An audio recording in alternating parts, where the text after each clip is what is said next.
Segunda carta aos Coríntios, capítulo de número 13, capítulo 13, verso 1. São 13 versículos que contém esse capítulo. Eu quero aqui falar um pouco sobre fraqueza e força, tá? Eu quero falar algumas coisas aqui que a gente vai encontrar, né, que são muito legais e que eu acredito que vão agregar bastante no nosso conhecimento. Minha Bíblia diz assim, ó: é esta a terceira vez que vou ter convosco.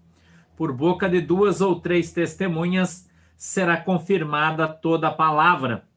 Já anteriormente o disse, é segunda vez o digo, como quando estava presente, mas agora, estando ausente, o digo aos que antes pecaram, e a todos os mais que, se outra vez for, não lhes perdoarei. Visto que buscais uma prova de Cristo que fala em mim, o qual não é fraco para convosco, antes é poderoso entre vós. Porque ainda que tenha sido crucificado por fraqueza, vive, contudo, pelo poder de Deus. Porque nós também somos fracos nele, mas viveremos com ele pelo poder de Deus em vós. Examinai-vos a vós mesmos se permaneceis na fé. Provai-vos a vós mesmos, ou não sabeis quanto a vós mesmos que Jesus Cristo está em vós? Se não é que já estáis reprovados. Escute isso. Você está vendo? Se não é que já estáis reprovados. Olha aí, hoje nós vamos quebrar alguns cristais aí, irmão. Prepara aí. 6. Mas espero que entendereis que nós não somos reprovados. Ora, eu rogo a Deus que não façais mal algum, não para que sejamos achados aprovados, mas para que vós façais o bem, embora nós sejamos como reprovados. Porque nada podemos contra a verdade, senão pela verdade. Porque nos regozijamos de estar fracos, para vós estáis fortes, e o que desejamos é a nossa perfeição. Portanto, escrevo essas coisas estando ausente, para que, estando presente, não use de rigor, segundo o poder que o Senhor me deu para edificação e não para destruição. Quanto ao mais, irmãos, regozijai-vos, sede perfeitos, sede consolados, sede um mesmo parecer, vivei em paz, e o Deus de amor e de paz será convosco. Saudai-vos uns aos outros com ósculo santo, todos os santos vos saúdam. A graça do Senhor Jesus Cristo e o amor de Deus e a comunhão do Espírito Santo sejam com vós todos. Amém. Amém? Vamos orar. Feche os olhinhos. Querido e amado Deus, em nome de Jesus, meu Pai, eu peço que o Senhor nos abençoe com a tua presença. Papai, eu peço que através do teu Espírito Santo, o Senhor possa dar para nós um entendimento, discernimento da tua palavra, para que ela possa, Senhor, descer revelada aos nossos corações, segundo é a vontade e o desejo do teu coração, em nome de Jesus. Amém e amém. Veja, aqui no capítulo de número 13, eu e você encontramos um texto que faz com que alguns teólogos digam e afirmem que para ser uma doutrina aprovada por Cristo precisa estar escrito no Novo Testamento pelo menos duas ou 3 vezes.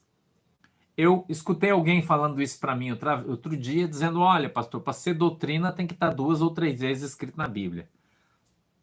Eu não concordo, né? Conversando com o bispo, pastor Vanderlei, que está aqui no YouTube com vocês, nosso pastor da nossa igreja em Joinville, ele disse, não, tá errado, eu nunca vi isso na Bíblia. Eu falei, pois é, eu também não. Porém, hoje eu encontrei, mas isso não está escrito na Bíblia. Está interpretado por eles dessa maneira, né? Então, veja, o verso 1 diz assim, ó, é esta a terceira vez que vou ter convosco. Por boca de 2 ou 3 testemunhas, vírgula, será confirmada toda a palavra. Veja como os caras tiram o texto do contexto. Veja como eles tiram o texto do contexto. A gente precisa dar uma olhadinha em Mateus 18:16. Eu queria que você abrisse comigo aí a Bíblia, por favor. Em Mateus 18:16, eu quero ir lá. Vamos lá. Mateus 18:16. Aonde Jesus diz assim, mas se não te ouvir, leva ainda contigo 1 ou 2, para que pela boca de 2 ou 3 testemunhas toda a palavra seja confirmada. Veja a distorção teológica aqui, aplicada nesse texto. Ok? Veja que aqui está dizendo, Mateus está dizendo uma coisa e aqui está dizendo a mesma coisa, mas os caras estão distorcendo. Ele não está dizendo palavra escrita, ele está dizendo testemunho de pessoas. Não é sobre o texto bíblico que está se referindo a essa palavra.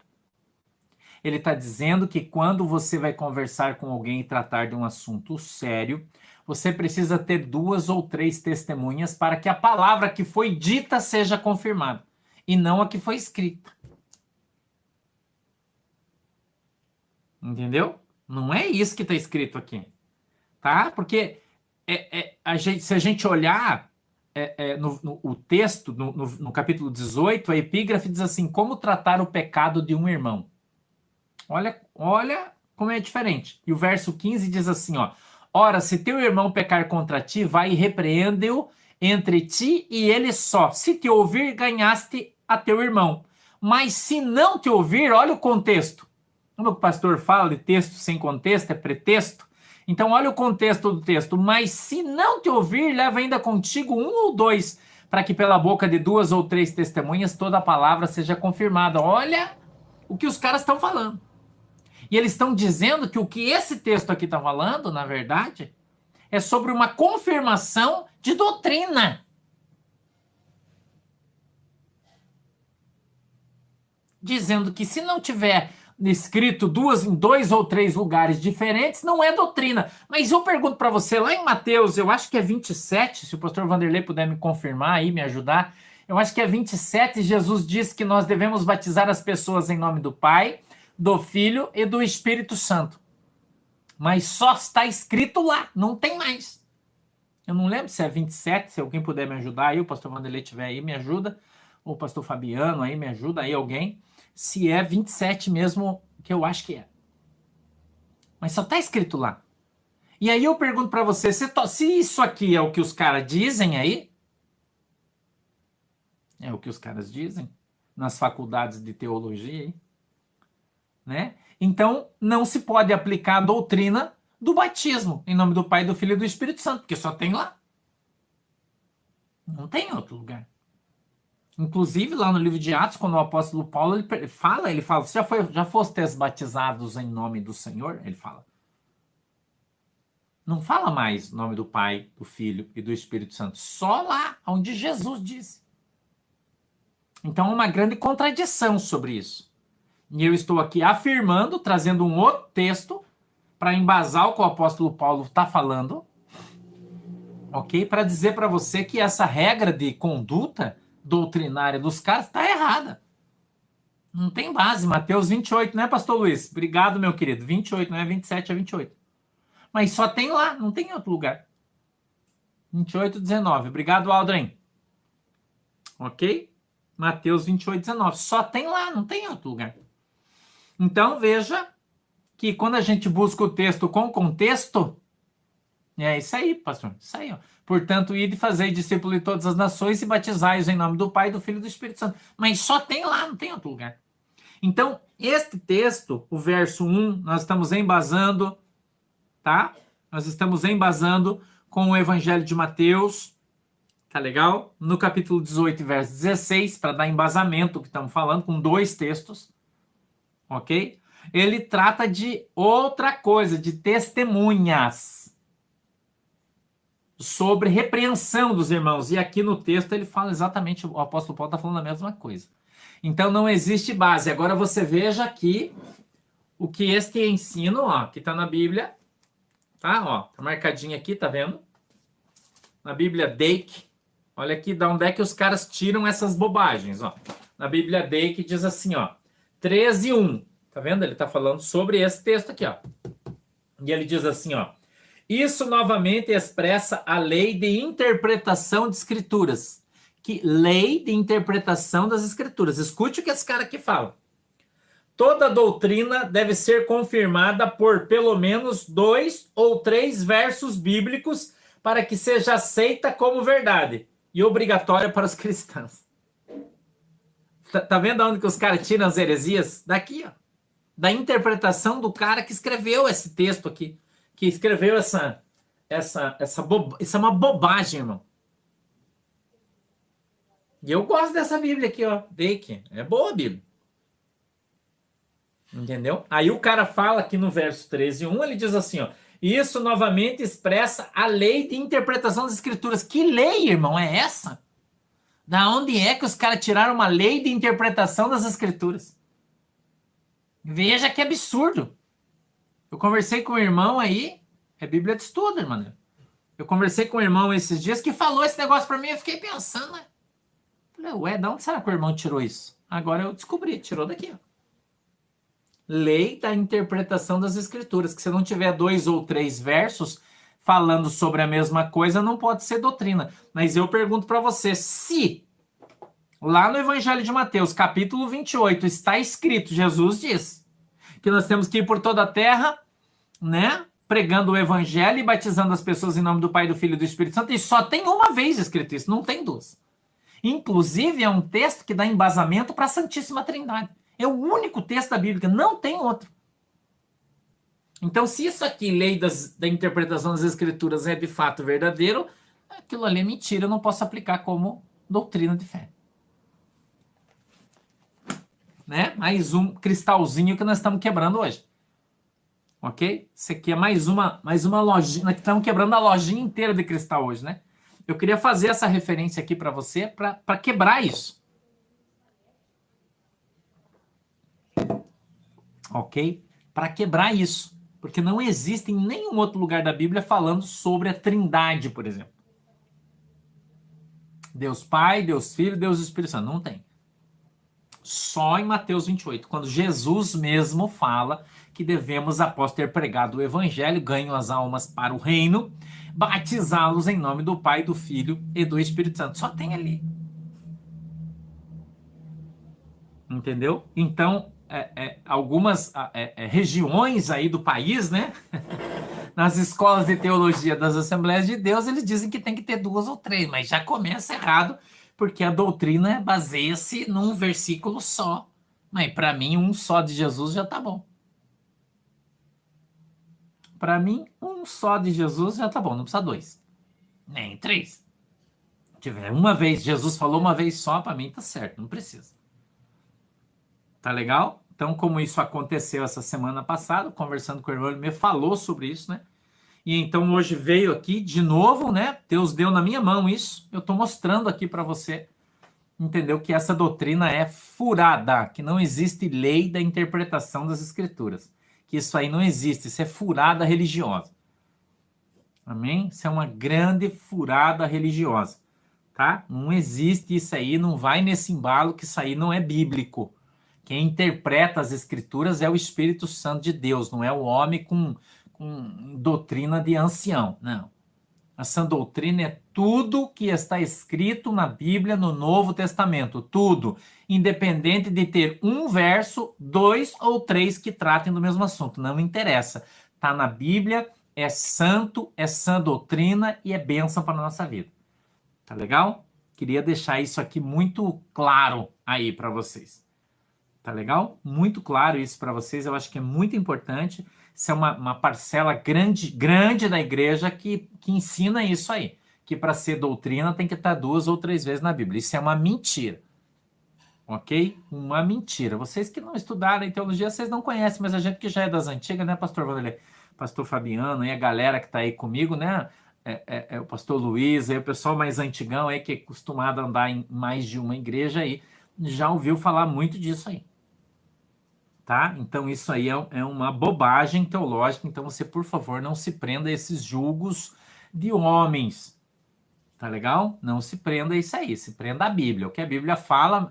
Irmão, eu prefiro um versículo da Bíblia do que 100 do homem, de qualquer um, tá legal? 5 horas de pregação do cara, eu prefiro uma palavra de Jesus, só para mim basta. Beleza? Resolvido isso aí, vamos para frente então no texto que Jesus deu para nós, vamos lá? Então beleza.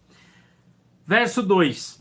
Já anteriormente eu disse, segunda vez o digo, que quando estava presente, mas agora, estando ausente, o digo aos que antes pecaram, e a todos os mais que, se noutra vez for, não lhes perdoarei.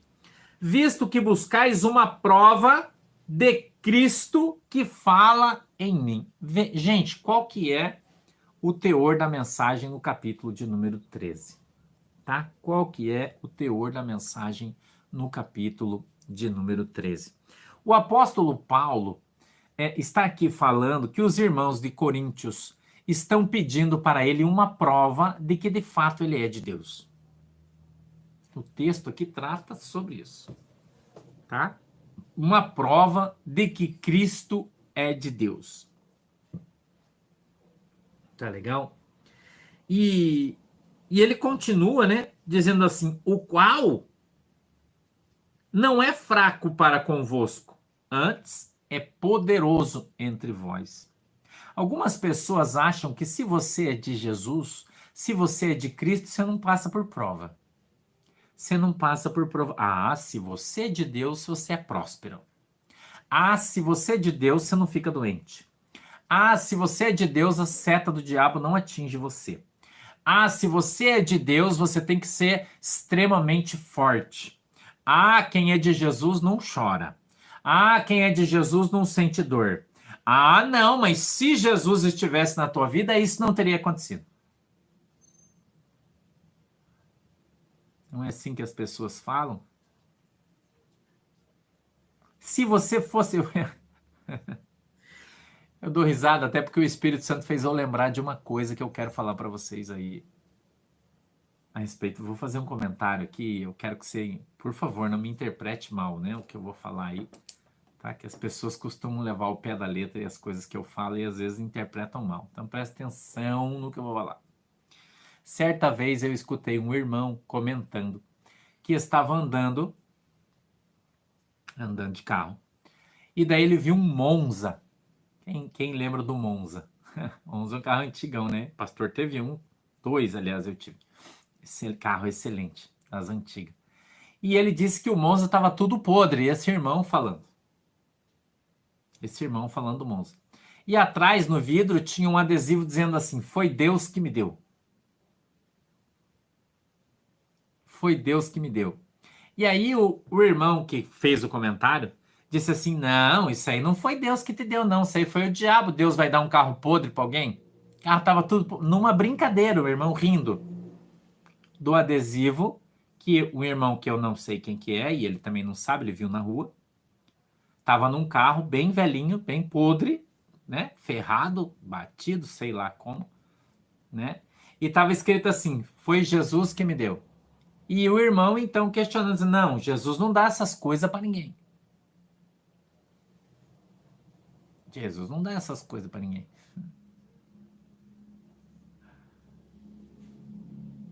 Então, existem pessoas que dizem assim, que se Jesus te deu, é um carro novo, foi Jesus que te deu, mas isso é mentira.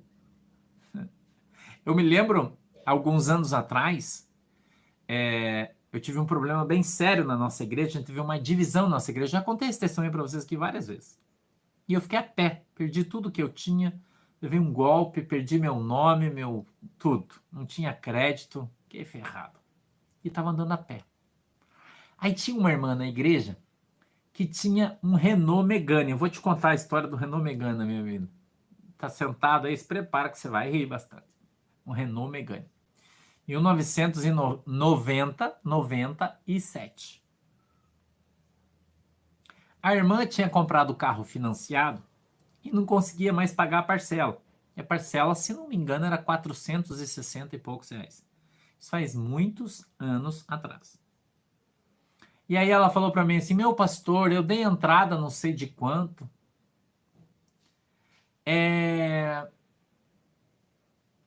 E eu tô com as prestações, mas eu não posso pagar. Você não quer ficar com o carro e daí você termina de pagar? E eu a pé, né, irmão? Aí o Senhor falou para mim: pode pegar que eu preparei esse carro para você. Eu falei: opa, opa, aleluia. Megane, um sedanzão, né? Grande. Carro muito bom. Só que ele era muito velhinho, né? Mas era um carro excelente. Então, todo mês, irmão, ele quebrava. Quem é minha ovelha mais antiga, o irmão Alentino, tá aqui no Facebook da igreja, ele pode contar. ou a Lohane, né, Manuela, a galera aí. Então, chegou uma hora que eu já conhecia quase todos os caras do guincho da concessionária aqui, quando eu tava subindo para Curitiba, ele quebrava. Quase toda semana, irmão. Um quebrava numa semana, quebrava na outra. Era uma benção, ele, porque ele era muito velho. Alguns 200 e poucos mil quilômetros, tá muito velhinho já, tadinho, né? É de 20 anos, 23 anos. Entendeu? E algumas pessoas faziam comentários maldosos do tipo, olha aí, ó, quem não tem Jesus anda de carro velho. Eu passei por isso. Então, de lataria ele estava muito bom, estava bem bonito, mas ele era muito velhinho e ele sempre quebrava. E eu fiquei ali, e a Ingrid bem isso, e eu fiquei com ele, eu acho que uns 2 anos, irmão. Uns 2 anos. Nossa, eu penei com aquela viatura lá, vocês não têm noção. Até que Jesus me deu a graça de pagar ele, né? Poder comprar um outro. Sofri, irmão. Sofri, de verdade. Eu virei até mecânico, porque eu comecei, tinha que mexer, porque daí eu não tinha dinheiro para pagar para os caras arrumar, eu que mexia. Entendeu? Vocês não têm noção. Entendeu? Então, eu passei por isso. Eu passei por isso. Eu tive um Fusca, irmão, 1973, vermelho. Essa é das antigas, o Fusca é das antigas. Eu vou te contar a história do Fusca. Quando eu comprei o Fusca, Jesus me deu um dinheiro que eu estava andando a pé, fazia muito tempo, né? Muito tempo. E comprei o Fusca. Mandei pintar numa oficina. E tava bem bonitinho o nosso Fusca, Miliquina 1500, andava bem, Fuscão, benção pra caramba. Só que o limpador de para-brisa nunca funcionou, então se chovesse estava ferrado, e eu troquei o motor várias vezes, não funcionava, comprar o motor de novo do limpador não funcionava. A luz dele uma apontava para lá, assim, outra para lá, então se você acendesse eu não enxergava nada de qualquer jeito, bateria velha. Quando eu ia pregar nas igrejas, eu não tinha nossa igreja ainda, eu era da Assembleia de Deus nesse tempo. Quando eu ia pregar nas igrejas, eu já encostava ele de ré, assim, ó. Que o pastor nesse tempo era um pregador itinerante, né? Pregava muito, muitos lugares. E aí eu já encostava ele de ré, porque na hora de sair ele nunca pegava. Nunca pegava, tinha que empurrar. Nunca pegava. Morreu, tá morto. Não pegava mais. Daí eu ficava orando por todo mundo depois da igreja, porque eu tinha vergonha, né? Vergonha. E daí esperava todo mundo ir embora, pros irmãos da porta dar um tranco para eu poder ir embora. Só que quando eu ia nas igrejas, pregava, gente, como Deus fazia milagre. Eu queria que tivesse gente das antigas aqui que me conhecesse para contar para vocês. Como Deus fazia milagre, todo lugar que eu ia pregar, Deus fazia milagre, curava, batizava com o Espírito Santo, arrebatava o povo. Era uma glória, irmão, onde eu ia pregar. Nossa, como Deus fazia milagre. Coisas extraordinárias. Eu me lembro uma vez, fui pregar num congresso. Fui pregar num congresso. Era um sábado de noite, um congresso do Círculo de Oração. Uma igreja aqui em Curitiba, no Pinheirinho, na Vila São Pedro, melhor. Acho que é Vila Americana, São Pedro, eu não me lembro bem, mas era ali. E o pregador de sábado à noite faltou. Não pôde vir para o congresso. E as irmãs me ligaram. Ô, irmão Santos, será que você pode vir aqui? Porque o pastor não vai, o pregador do sábado à noite não vai vir, nós não temos ninguém. Eu falei, vou aí. Eu com o meu Fuscão, né?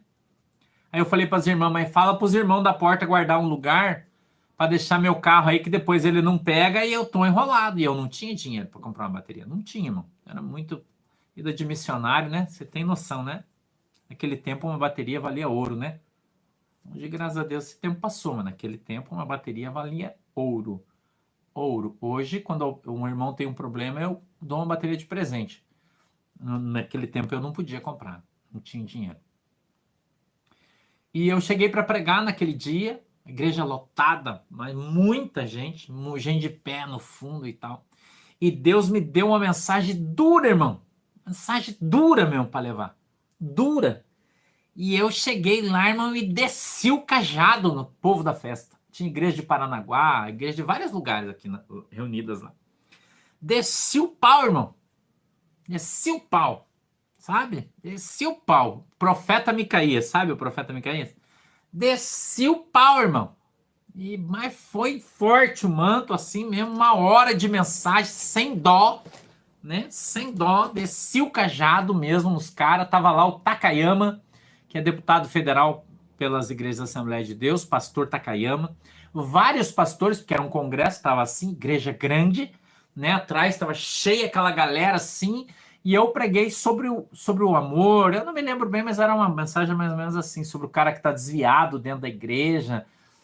Muito legal, irmão. Uma mensagem muito dura que poucos pastores teriam coragem. Eu, naquele tempo, era obreiro só da igreja, né? Muitos anos isso. 20 anos atrás, eu acho. Muitos anos. Que poucos teriam coragem de pregar num culto, um congresso na Assembleia de Deus. Mas como naquela época o meu pastor era presidente da igreja de todo o Paraná, né? Vice-presidente, todo mundo respeitava demais o meu pastor e eu levava uma carta que ele me dava, então todo mundo, né, fechava e ninguém piava. Então eu ia e descia a marreta em todo mundo e os pastores não falavam nada. Quando eu terminei a mensagem, eu quero contar esse testemunho para você, eu terminei a mensagem dura. Eu fiz um apelo e eu disse assim, hoje eu vou fazer um apelo, mas não é para quem está aí na frente, é para quem está aqui atrás. Devia ter uns 50 obreiros atrás, assim, da galeria. 50. Pastor, presbítero, diácono, fica tudo atrás na Assembleia de Deus, aquela galerona assim atrás, né? Você que perdeu a tua comunhão com Deus, eu lembro como se fosse hoje. Você que perdeu a tua comunhão com Deus, lembra quando você orava e Deus batizava as pessoas com o Espírito Santo e Deus foi me levando? Lembra quando você orava e o aleijado andava? Lembra? E eu fui falando isso. Fui falando. É para você que Deus mandou eu vir aqui hoje trazer essa mensagem. Mas você tem que ser muito macho para você levantar e vir aqui na frente e ficar de joelhos diante de Deus. E Deus vai renovar a tua vida hoje. Irmão, levantou um lá atrás. Macho. O cara levantou chorando já, irmão. Levantou lá de trás chorando. Quando ele levantou o primeiro, né? A igreja lá na frente já começou a glorificar, né? Tava forte o manto lá. E já começou a glorificar e veio na frente chorando assim, ficou de joelho ali na frente, irmão. E chorava. E eu me lembro como se fosse hoje. E ele gritava e dizia, Deus, tem misericórdia. Eu nunca mais eu esqueci isso. Foram coisas assim que eu vivi na minha vida muito intensas. Quando ele se ajoelhou, levantou outro. E vieram 3 irmãos. Eu não sei se eles eram presbítero, pastor, porque eu não conheço, nunca vi. E ficaram ali. E Deus me trouxe numa autoridade, irmão, naquela igreja. Numa autoridade. E aqueles irmãos chorando de joelho ali na frente. E Deus me trouxe numa autoridade, me tomou numa autoridade, assim, do céu, né? E eu vim na frente, falei, levanta a mão! Falei pro cara, mas eu gritei para ele. E ele levantou, eu levantei a mão para o céu e disse, e fiz uma oração, eu nunca mais esqueci, foi uma coisa que marcou minha vida, em função da circunstância em que eu estava, e dos pastores que estavam lá, né? E eu disse assim, Deus, em nome de Jesus, meu Pai, põe o teu poder agora na minha mão, o poder que restaura, o poder que cura, o poder que salva. Minha mão começou a pegar fogo, assim, eu com a mão levantada para o céu, eu segurando o microfone, assim, minha mão começou a pegar fogo, e aquele irmão de joelho com a mão levantada. Eu baixei e fiz assim na mão dele, ó. E peguei com força, assim. Quando eu peguei, irmão, na mão do cara, o cara começou a tremer, assim, ó. Tremer. Ele foi ficando de pé, assim, começou a pular. De repente, o cara deu uma cambalhota, como eu sempre digo pra você que se você quer acreditar, você acredita. Se você não quer, você não acredita. O problema é teu. O cara deu uma cambalhota, segurando a minha mão, assim, ó. E pum, caiu no chão, assim, ó. Arrebatado, irmão. Morto o cara caiu ali. Vocês não têm noção. E ele só se tremia assim, ó, no chão, tremendo. Aí a igreja toda levantou assim, começou a dar glória a Deus, né? Desceu aquele Pentecoste na igreja, que você já imagina, né? Ainda mais aquela galera tudo penteca lá da Bleia, né? Você já sabe. E os irmãos começaram a pular, marchar, glorificar. E Deus começou a tomar a igreja assim. E gente começou a ser batizada com o Espírito Santo na igreja, levantava, rajada ali. Uma glória, uma igreja com piso de madeira. Você imagina o barulho que tava lá. Aí eu olhei pro segundo e falei, você, irmão? Ele olhou pra mim assim, assustado. Eu falei, você quer receber o poder? Ele falou, quero. Eu falei, então pega nele, no cara que tava caído, né? Ele veio e pegou no cara. Parece que ele pegou num fio de 290 mil volts, assim, ó. Ele começou a tremer assim, foi impactado e caiu do lado do cara também, arrebatado. E aí aconteceu com o terceiro, mesma coisa, caiu ali, né? E eles foram então restaurados por causa do poder, Marinildes. O poder de Deus quando toca em você, o anjo de Deus quando toca em você, é como se você levasse um choque de milhões de volts. É um troço extraordinário. Entendeu? Quem não conhece o poder de Deus não sabe o que é isso. Tá? Quem não conhece o poder de Deus não sabe o que é isso. Quem veio da Igreja Presbiteriana Batista nunca viu isso. E se não sair de lá, nunca vai ver. Isso é Pentecostes, é o poder de Deus, é os discípulos quando foram batizados com o Espírito Santo, a Bíblia diz que eles caíram como se tivessem embriagados de tanto poder. Né? Essa é a manifestação do poder do Espírito Santo de Deus. A Bíblia diz lá em Daniel, no capítulo 10 e verso 1, isso é a base bíblica, estou te dando base bíblica, né? A Bíblia diz que quando o anjo Gabriel desce, o poder é tão grande que Daniel fala que ele começa a tremer como se os seus ossos fossem cair para fora da sua carne e ele perde totalmente as suas forças e cai com a cara no chão. Isso é Bíblia, irmão. Bíblia. Então, antes de você fazer qualquer comentário idiota, leia a Bíblia, por favor. Tá? Então, aqueles homens foram cheios do Espírito Santo e caíram ali como se estivessem embriagados. Entendeu? Então, foi algo assim extraordinário. E eu fui pregar naquele congresso como o pregador mais fraquinho, porque só tinha pastorzão, eu nem era nem diácono da igreja ainda eu era. E quando o apóstolo Paulo fala disso, eu acho importante ressaltar isso para você, o tamanho do poder de Deus que estava na minha vida, que foi manifesto ali, e na hora de eu ir embora, irmão, eu tive que dar um tranco no Fusca para ele pegar para eu ir embora, porque eu não tinha dinheiro para comprar uma bateria. E eu andava de Fusca. 1973. Entendeu? Então você dizer que quando a pessoa não tem nenhum sinal de riqueza, significa que ele não tem Deus, é uma grande heresia. Grande heresia. Entendeu? Grande heresia. Ok? Então eu estou te contando esse testemunho, que foi a parte mais difícil que eu passei na minha vida. Eu passei nesse tempo quase um mês na minha casa, comendo só arroz, porque a gente não tinha o que comer dentro de casa, passava numa situação dificílima nesse período da minha vida. A minha esposa começou a ir trabalhar, cuidando, limpando casas naquele tempo, como diarista. Ela começou a ir trabalhar como diarista para ajudar no sustento da casa, porque a gente não tinha dinheiro para nada. Nada. E aí a gente trabalhava, ganhava um dinheirinho, a gente conseguir pagar luz, água, essas coisas. E aí a gente comprava uma carne, a gente comia uma carninha quando a gente comprava uma caixinha de hambúrguer. A Chile às vezes comprava, trazia, senão a gente comia arroz com ovo, irmão. E ficamos muito tempo assim. E eu não tenho vergonha de falar isso para você. Foi um tempo em que Deus trabalhou na minha vida. Que eu aprendi a depender de Deus. Entendeu? Que eu falo para todo mundo que nós comíamos arroz com lágrimas. Você já comeu arroz com lágrimas, irmão? Só arroz com lágrimas? Já comeu? Eu já comi muito. Entendeu? Já comi muito. E hoje eu vou dizer para você, o dinheiro não me corrompe.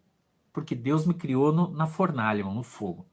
Eu não sou um pastorzinho Nutella, Zezinho Arruela, que sempre teve tudo na vida, fez um cursinho de teologia e está aqui trabalhando. Não, eu não, irmão. Entendeu? Eu vim lá de baixo, irmão. Demorei muito para chegar aqui. Comi muita grama. Muita. Muita grama, irmão. Já falei para vocês, nesse tempo usava meu sapatinho com sola de couro e quando eu saía para ir para a igreja, eu colocava um jornalzinho na sola, porque a sola estava furada e não tinha dinheiro para trocar uma meia sola de sapato. Entendeu? E não tô falando isso aqui para você ficar com pena, porque hoje eu tenho tênis Nike, tenho sapato excelente.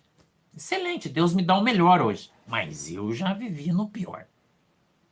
Como o apóstolo Paulo fala. Já tive pouco e já tive muito. E sei viver dos dois jeitos. E se precisar viver no pouco, vivo de novo, não tem problema nenhum com isso. Nenhum. Porque para viver o evangelho, você tem que aprender a viver diante da circunstância que Deus dá para você. E adorá-lo independente das coisas que você tem. E quantas vezes eu ouvi as pessoas dizer, conversar, entre cantos, dizer que eu era um grande de um bobão, porque eu achava que eu era cheio de Jesus, porque eu era o crente, o crentão, né? Assembleiano, quadradão, já contei isso para vocês também, muitas vezes. Porém, não tinha dinheiro para comprar comida para minha família. Porque eu abri mão do meu serviço, abri mão de tudo para fazer a obra de Deus. Ok? Então, quando o apóstolo Paulo está falando, eu sou fraco para que Deus seja poderoso na minha vida, eu sei exatamente o que ele está falando, irmão. Sei exatamente o que Deus está falando. Hoje, eu fui criado aprendendo a pedir as coisas que eu preciso para Deus. Eu não peço para ninguém. Eu peço para Deus quando eu preciso. Eu falo, Jesus, eu estou precisando disso aqui, ó. Eu não ligo para alguém. Temos várias pessoas aí na nossa congregação que são pessoas muito bem financeiramente, que se eu ligasse lá e falasse, irmão, você pode mandar 10 mil na minha conta, mandava na hora, sem perguntar por que eu preciso. Você pode ter certeza disso. Mas eu jamais faria isso. Jamais. Ou estaria induzindo alguém a mandar dinheiro, fazer... Não. As coisas que eu quero, só o meu Deus escuta ali no meu quarto, dobro o meu joelhinho ali de noite e converso com o meu Deus, e o meu Deus supre todas as minhas necessidades, aliás, com grande abundância. Eu aprendi a depender de Deus. Eu trabalho para Jesus, eu faço para Jesus. E se Jesus achar que eu não devo ter, ele tira da minha vida e acabou. E se ele achar que eu devo, ele me dá e acabou.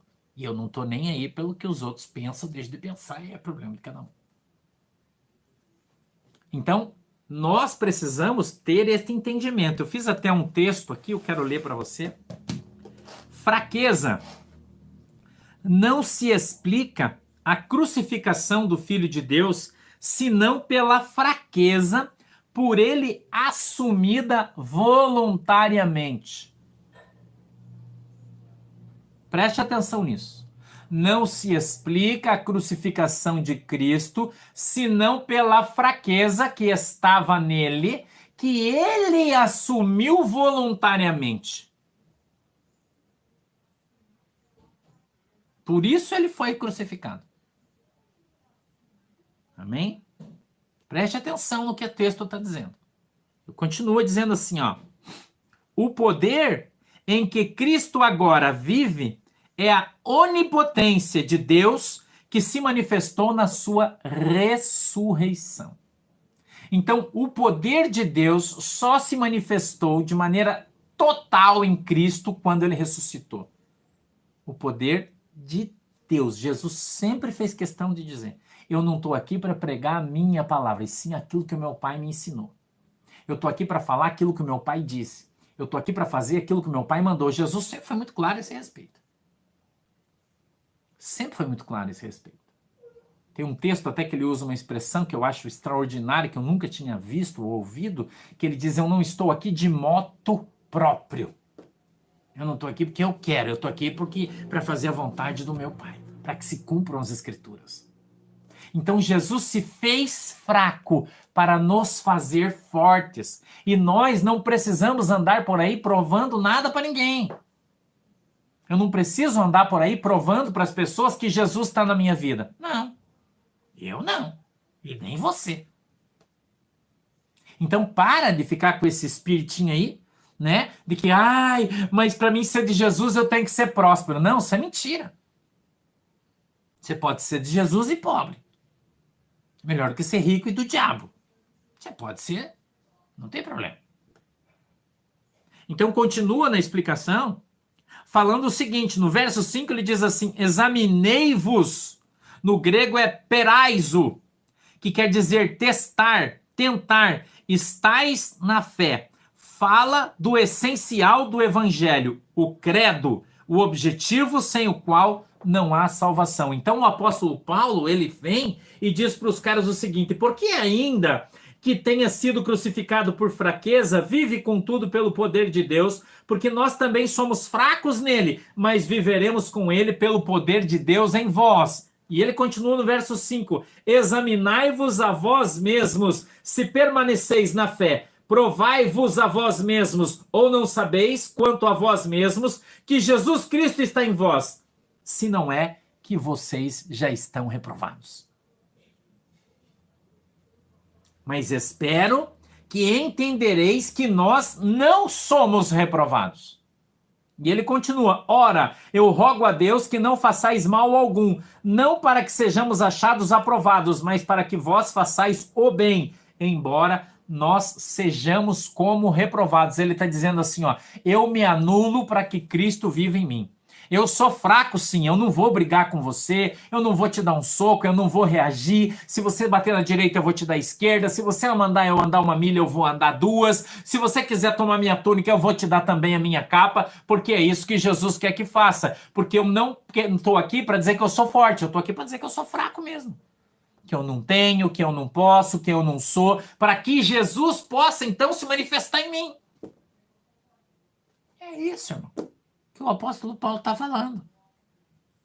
Entendeu? E ele continua dizendo assim: aquele que realmente está na fé tem o Espírito e produz o seu fruto. Aí a gente vai em Gálatas 5:22 e Mateus 7:16, se você quiser anotar aí. Gálatas 5:22 e Mateus 7:16. Eu não vou, porque senão a gente vai demorar muito.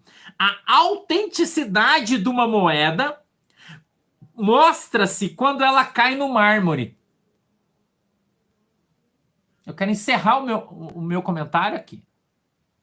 Uma moeda, para saber se ela é de prata ou de chumbo, porque a de chumbo é falso. É falsa, a de prata é verdadeira.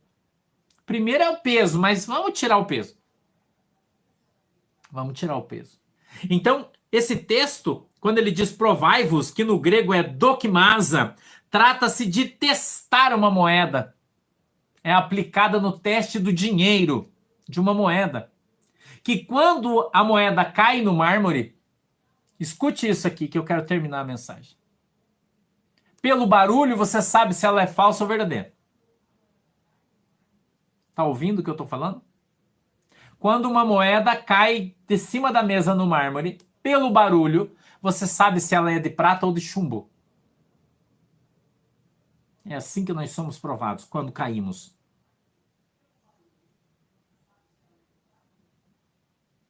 E a gente está indo aqui na tradução do texto no grego. Esta veracidade é encontrada quando aplicamos a palavra. A palavra provai-vos no grego, que é dokimazo, trata-se, era aplicada também para o teste do dinheiro. O dinheiro não tinha de papel, era só de metal. E para você saber se era forte ou verdadeira, você jogava no chão pelo barulho. Você reconhecia se era falso ou verdadeiro, quando caía no mármore.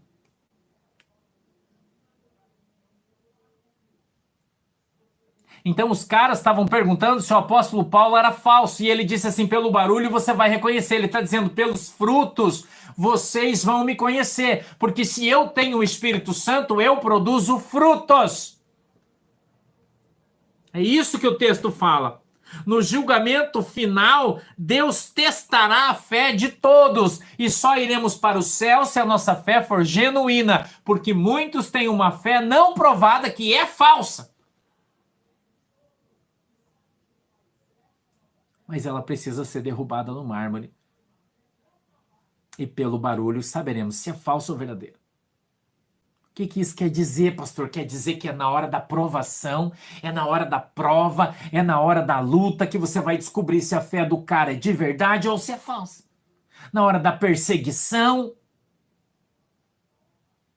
na hora da porrada, na hora que o cara tá te xingando, na hora que o cara tá falando que você não é de Deus, na hora que o cara tá te acusando de adultério, na hora que o cara tá te acusando de ser ladrão, na hora que o cara tá querendo matar você, aí que descobre se Deus olha pra você e percebe se a tua fé é verdadeira ou é falsa, irmão. Porque ou você crê em Jesus e cala a boca e entende que o teu advogado de fato é Cristo, ou você pega um pau e mata o cara.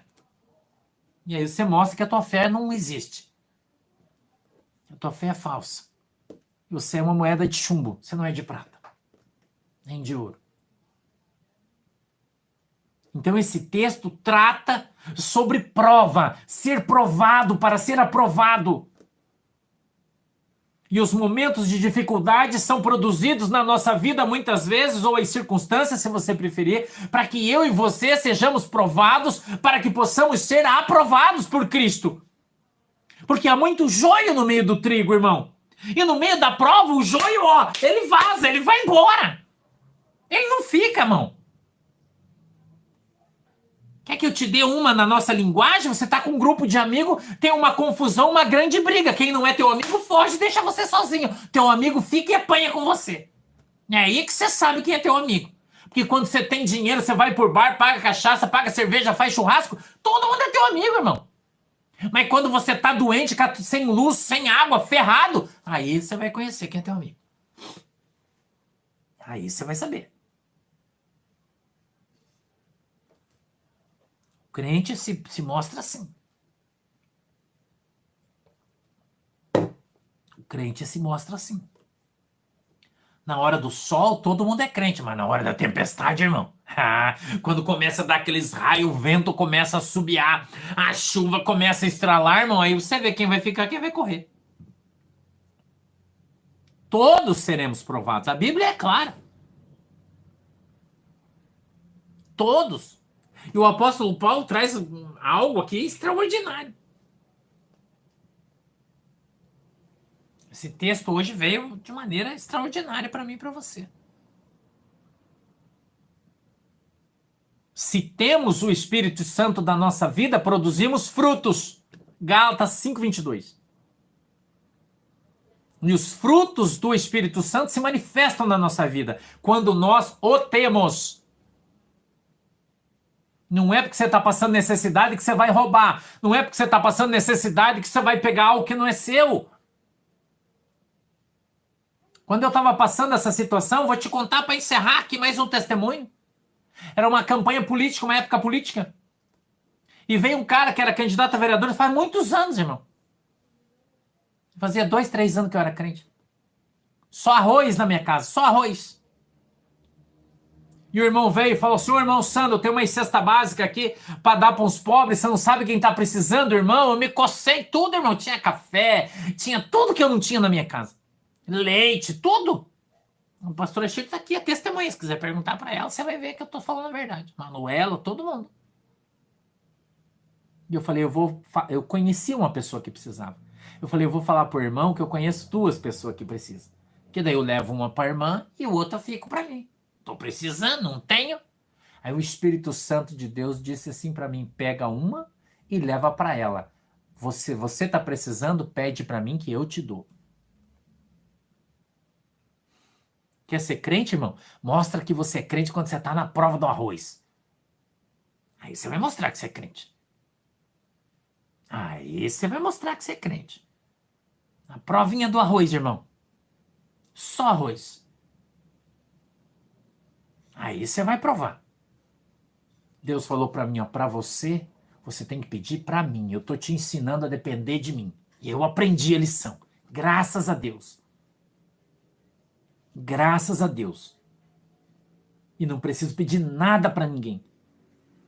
Nada, porque Deus superabunda. Hoje nós somos no mercado, fui comprar os panetones. Só balduco, irmão.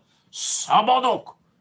Com chocolate dentro, com creme, só balduco. Compramos 2 carrinhos até a tampa. Eu fui com a Manuela. Quando eu fui passar no caixa lá, deu quase R$ 2.000. As mocinhas vieram olhar, estavam ajudando, falando, nossa, o que você faz? Olha, eu sou pastor. Ela ficou, regalou os olhos. Ela falou, e isso aqui tudo é pra quê? Eu falei, para ir cesta básica, irmã.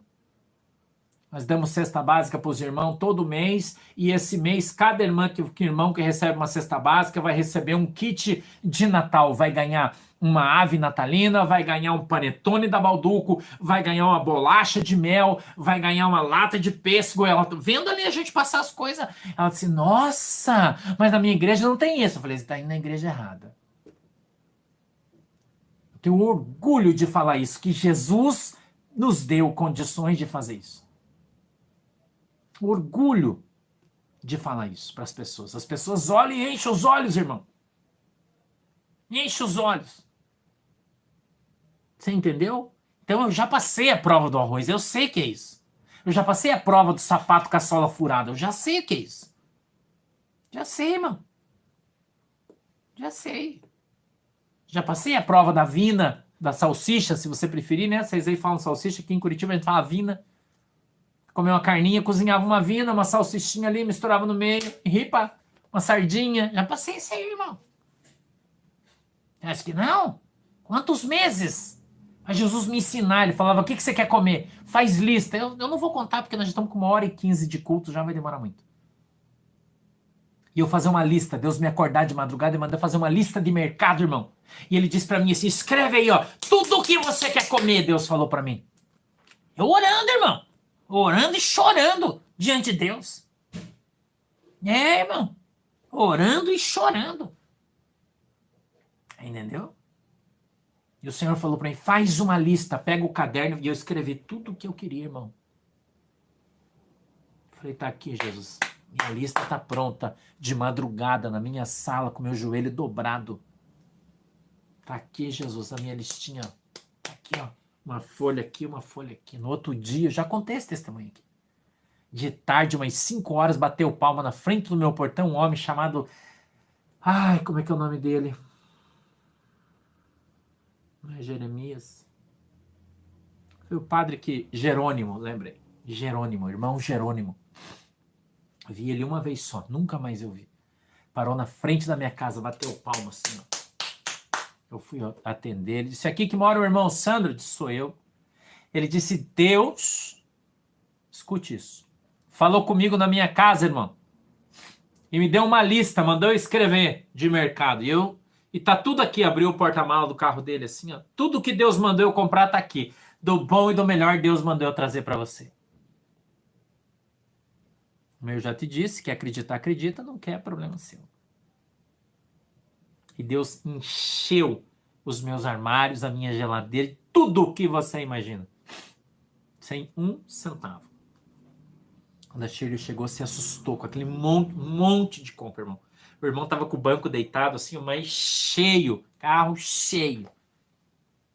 Ele disse, Deus falou comigo de madrugada lá na minha empresa, mandou eu ir no mercado fazer essa compra e me deu o seu endereço e mandou eu vir trazer aqui para você.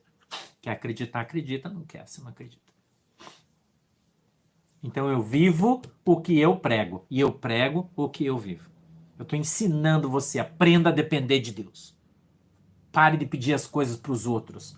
Pare de ficar mendigando para o homem as coisas. De ficar soprando para os outros que você precisa disso, que você precisa daquilo, implorando, não. Não, irmão, não. Você tem um Deus todo-poderoso lá no céu, que fez o céu e a terra. Você tem esse Deus. Eu tenho esse Deus. Você entendeu? Nós temos esse Deus. E Ele está te ensinando hoje que você deve ser dependente dEle. Dele. Que os outros pensam é problema de cada um. O que nós pensamos é o que a Bíblia diz. Na nossa fraqueza, o poder de Deus se aperfeiçoa. É na nossa fraqueza que o poder de Deus se aperfeiçoa. Você quer saber por que o pastor Sandro sempre foi um homem tão usado por Deus para fazer milagre, para descer unção, para manifestar o poder? Porque eu orava, irmão, 3, 4 horas de madrugada todo dia, de joelho na minha sala, chorando diante de Deus. Pedindo, clamando, implorando, suplicando a misericórdia de Deus sobre a minha vida. E um dia Deus falou para mim, filho, para de pedir misericórdia e começa a pedir poder, porque eu quero te dar poder. Eu quero te dar poder. Daquele dia, irmão, minha vida foi transformada. Aprende isso. Amém? Fecha os teus olhos, eu vou orar e depois nós vamos participar da Santa Ceia, tá bom? Fecha os teus olhinhos aí. Querido Deus, em nome de Jesus, papai, a tua palavra já foi aqui pregada nessa noite, já foi ministrada para o teu povo nessa noite.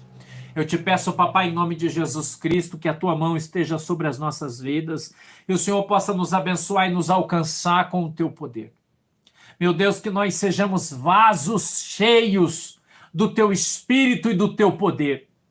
Que nós sejamos testemunhas vivas do teu poder, Senhor, da tua autoridade aqui nessa terra, como ministros do evangelho vivo e poderoso em nome de Jesus Cristo. Derrama, meu Deus, do teu poder sobre essa igreja, sobre essa congregação, para que nós testemunhemos que o Senhor é um Deus todo-poderoso. É assim, Deus, que eu oro e agradeço em nome de Jesus. Amém e amém. Amém, irmãos? Eu quero que você dobre o teu joelho agora, faz uma oração aí na tua casa, você que está com a tua família, tem muitas famílias aí nos assistindo hoje, né? Muitas famílias aí nos assistindo hoje. E eu peço, por favor, você abra a tua Bíblia aí na primeira carta do apóstolo Paulo aos Coríntios, no capítulo de número 11 e no verso de número 23, que nós vamos agora participar da Santa Ceia do Senhor. Está aqui o meu cálice, o meu pão, eu espero que o teu esteja aí também. Se você não tiver vinho, você pode, o suco de uva, né, que eu estou usando aqui, você pode usar água, você pode usar chá, o que você tiver, isso é só um simbolismo. Não tem pão, você pode usar uma bolacha, uma torrada ou o que quer que você tenha, tá legal? Não importa, tá? Se você não tem, usa outra coisa, não tem problema, tá bom? Mas antes, para você poder participar da Santa Ceia do Senhor, você tem que fazer uma oração e você tem que santificar a tua vida. Que bom, Lucimar. Você tem que santificar a tua vida através da oração. Então agora é hora de arrependimento, é hora de contrição, tá? Então se você puder, dobra o seu joelho agora. Eu vou orar, eu quero que você ore junto comigo e você vai pedir perdão a Deus pelo seu pecado, para que Deus te perdoe, te purifique, te limpe de todo o pecado, para que em santidade você possa participar da Santa Ceia do Senhor. Amém? Vamos orar? Querido e amado Deus, em nome de Jesus, eu peço que o Senhor nos perdoe, papai, de todo o nosso pecado. Que o Senhor nos lave, nos limpe, Senhor, de todo o mal, em nome de Jesus Cristo. Lava-nos, Senhor, com o teu sangue, papai, e nos perdoa todos nós. Para que agora, Senhor, o nosso pecado possa ser perdoado e apagado. Para que em santidade todos possamos participar do teu corpo e do teu sangue. E assim, Senhor, estejamos aqui estabelecendo a tua igreja na terra, segundo a tua palavra, em nome de Jesus.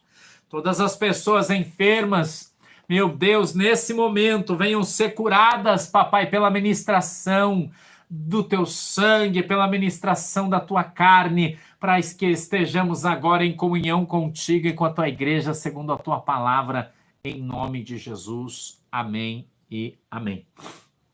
Amém, irmãos? Beleza? Agora você vai abrir a tua Bíblia na primeira carta do apóstolo Paulo aos Coríntios, no capítulo de número 11 e no verso de número 23. Amém? Eu quero que você pegue agora o pãozinho que você tem aí, segure na tua mão, cada um de vocês. Se você está em 3 ou 4 aí na tua casa, cada um de vocês, segure o pãozinho agora, por favor, na sua mão, assim como o pastor está segurando também, tá?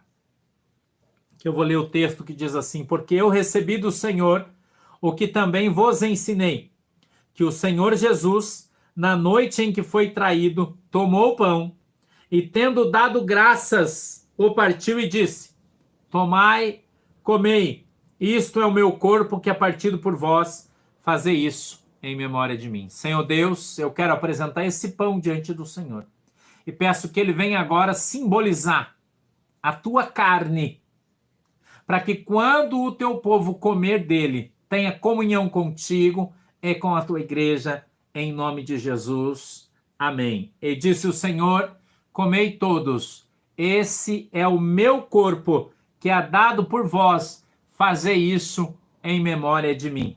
Amém? Como agora, todos juntos, por favor, como um só corpo, em nome de Jesus.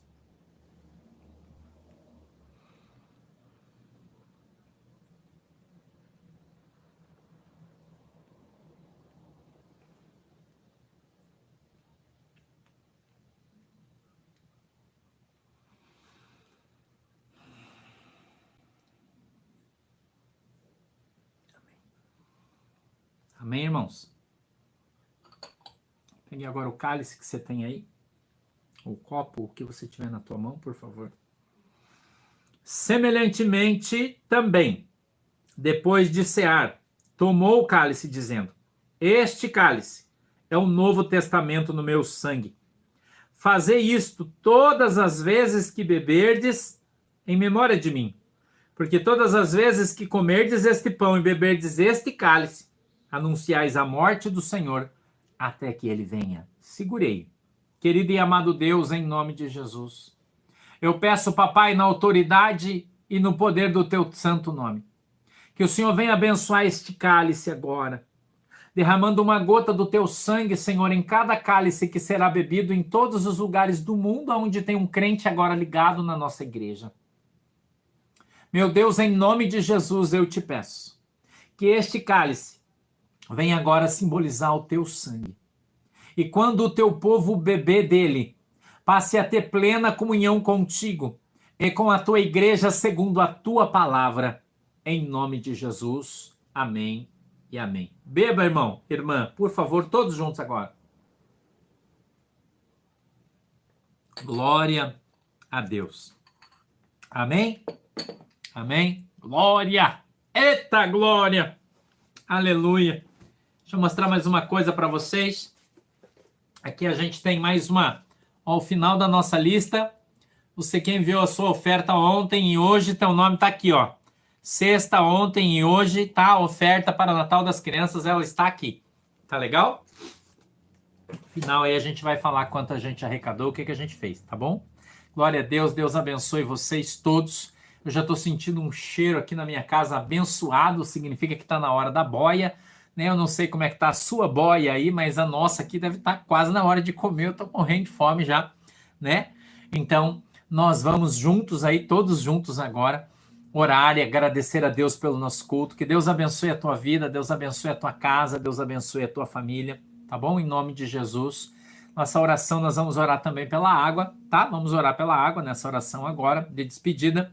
Tá legal, gente? Vamos lá? Fecha os seus olhinhos aí que a gente vai orar. Querido e amado Deus, em nome de Jesus, meu Pai, eu peço que a tua mão poderosa esteja sobre cada um de nós agora. Meu Deus, muito obrigado por esse culto abençoado. Eu peço, papai, que o Senhor possa abençoar cada um dos irmãos e das irmãs desta igreja em todos os lugares do mundo. Meu Deus, nós estamos agora nesse culto, Senhor, em quase 1000 pessoas participando junto, um grande corpo que o Senhor nos deu. Eu peço que o Senhor abençoe em nome de Jesus Cristo todos os irmãos e todas as irmãs, em nome de Jesus. Que o Senhor possa abençoar esta água que eles estão colocando diante do Senhor e que a tua bênção sobre esse copo possa vir na vida das pessoas que creem nisso, quando beberem ele. Que o grande amor de Deus, a graça do nosso Senhor e Salvador Jesus Cristo e as mais doces consolações do Espírito Santo de Deus esteja com cada um de nós, hoje e sempre, aonde você estiver no mundo, em nome de Jesus. Amém e amém. Deus abençoe vocês, fiquem com Jesus, bom final de domingo e até amanhã, segunda-feira, a gente está aqui às 14 horas, tá legal? Um beijo para todo mundo, Deus abençoe vocês e até amanhã. Um beijo para todos, tchau! Tchau, galera, Deus abençoe vocês.